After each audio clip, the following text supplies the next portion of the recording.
Why does anxiety hit hardest at 3 a.m.? You know that feeling. You said you too when the waiter said, "Enjoy your meal."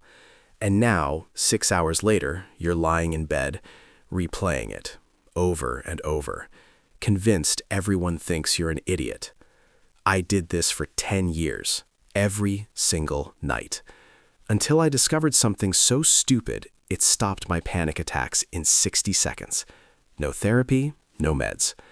Just one weird move that sounds fake, but it's the only thing that actually worked. Why didn't anyone tell me this sooner? Let me show you. Here's what nobody tells you. Your brain thinks overthinking is helping. You're in the shower, suddenly remembering that text you sent 3 days ago. "Hey, want to hang out sometime?" They left you on red. And now your brain is going, "What if I sounded desperate?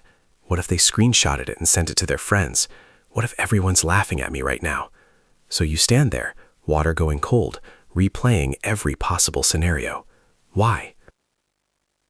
Because your brain says if we think about it enough, we'll figure it out.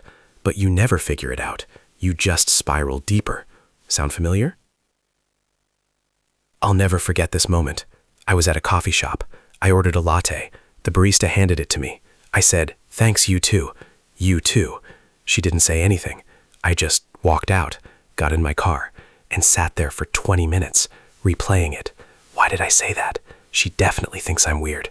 What if she tells her coworkers? What if I can never go back there? Then it got worse. That night, 2 a.m., I'm wide awake, still thinking about it. Heart racing, chest tight, over a coffee order. A coffee order. Why does our brain do this? Why does it turn everything into a catastrophe? Or how about this one? You're in a meeting, someone asks a question, you give an answer, everyone just nods, no reaction, and immediately your brain goes, "That was stupid. Everyone knows I don't know what I'm talking about. I shouldn't have said anything." And for the rest of the meeting, you're not listening. You're replaying that moment, analyzing everyone's face, wondering if they're judging you. Or this, you see someone you know at the grocery store. You make eye contact, you wave, they don't wave back. Did they not see you? Or did they see you and choose not to wave?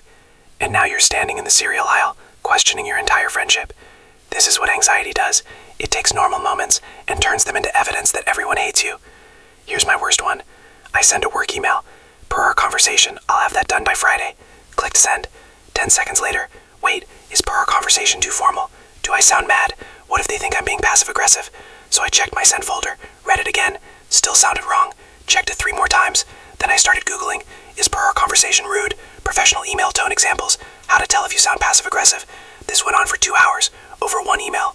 And that night, 3 a.m., I'm wide awake, replaying the email in my head, imagining my boss reading it, getting offended, putting me on a performance plan. Why does our brain do this? So one night, I hit my limit. It was 3 a.m. I was thinking about an Instagram story I posted. Did I sound braggy? Did people think I was showing off? Should I delete it? And I just snapped. I was so angry at my brain, at anxiety, at myself. I got up, started shaking my hands, not gracefully, just violently flailing them like I was trying to physically shake the thoughts out. And after 60 seconds, it stopped. The racing thoughts, the tightness in my chest, the panic, stopped. I stood there like, what the hell just happened? Why did that work when nothing else did? Here's what I figured out.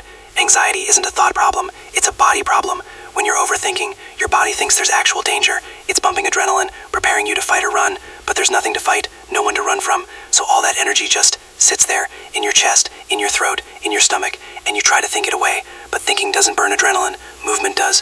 Why? Because when you move, your body goes, "Oh, we did the thing, we're safe now, and then finally let's go." Here's exactly what you do.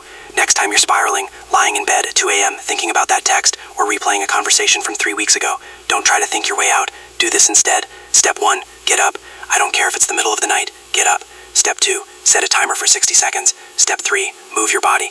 Shake your hands, jump up and down, pace around your room, do jumping jacks, flail your arms like an inflatable tube man. Look absolutely ridiculous. I don't care. Just move fast. Step 4, when the timer stops, take 1 deep breath. Notice how your chest feels. Notice how the thoughts slow down. That's it. First time I did this intentionally, I was in my bedroom, 3 a.m.